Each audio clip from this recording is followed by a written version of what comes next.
나는 어린 시절 3명의 오빠들 속에서 공주처럼 지냈습니다. 오빠들은 마치 왕실을 지키는 호위무사라도 되는 양 나쁜 아이들로부터 나를 지켜주었습니다. 그 중에서도 큰오빠는 막내인 나를 무척 아껴주었고 나 또한 큰오빠를 제일 잘 따랐습니다. 우리 공주님은 내가 평생 지켜줄 테니 아무 걱정 마. 아버지가 일찍 세상을 떠나시자 큰오빠는 아빠처럼 나의 든든한 울타리가 되어주었습니다. 세월이 흘러 큰오빠가 결혼을 했고 나 또한 오빠들처럼 나를 지켜줄 수 있는 남자를 만나 결혼을 했습니다. 우리 부부의 애정을 과시하듯 귀여운 아이들이 태어났고 행복한 나날을 보내고 있었지만 아이들의 양육비는 점점 가정에 큰 부담을 안겨주었습니다. 나는 맞벌이를 반대하는 남편의 만류에도 불구하고 알리안츠 생명에 입사하여 보험인의 길을 가기 시작했습니다. 하루도 빠짐없이 시장과 상가를 돌아다녔고 그렇게 1년이 지나자 시장 상인들 중 많은 사람이 제 고객이 되었습니다.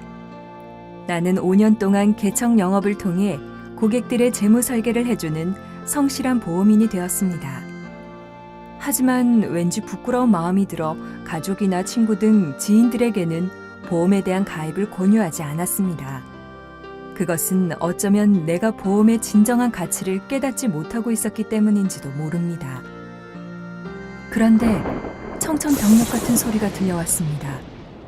어려서부터 나를 아껴주던 큰오빠가 교통사고로 세상을 떠났다는 것입니다.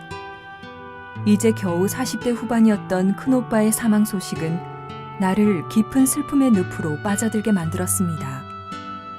그리고 더욱 가슴 아팠던 것은 슬픔과 눈물로 얼룩진 장례식이 끝나고 나자 가장의 빈자리를 메우기 위해 곱게만 자란 올케가 힘든 식당 일을 하게 되었다는 것입니다.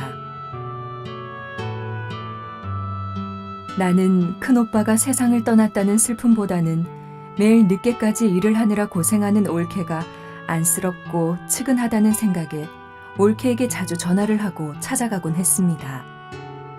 그러던 어느 날 올케네 집에 여러 번 전화를 했는데도 아무도 받지 않자 불안한 생각에 올케네 집으로 달려갔습니다.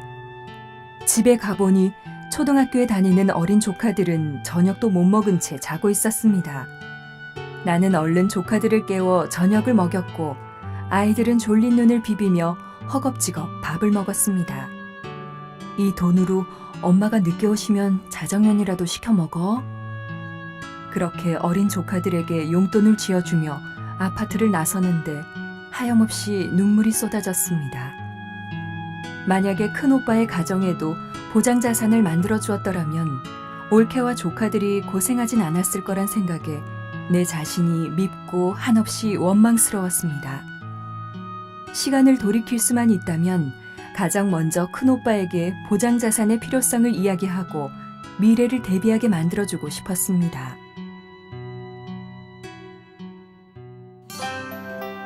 남의 가정의 보장자산은 잘 만들어줬으면서 정작 가장 소중하게 여긴 큰오빠의 가정은 내 짧은 소견으로 전혀 보장을 해주지 못한 것에 대한 심한 자책감에 시달린 후부터 나는 가장 가까운 친구와 가족들을 찾아가 보장자산을 만들어 주었습니다.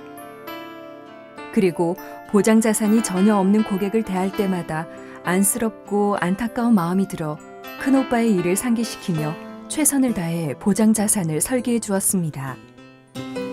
오늘도 나는 보험인으로서 내가 해야 할 책임과 의무를 다짐해 봅니다.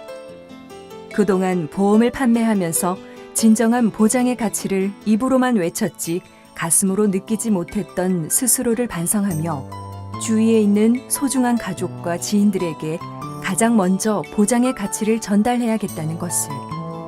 보장 자산은 가족의 행복을 지켜주는 고마운 선물이라는 것을. 보험은 우리가 꿈을 펼칠 수 있게 해주는 든든한 울타리라는 것을 많은 사람에게 알리는 진정한 보험인이 되어야 한다고 말입니다.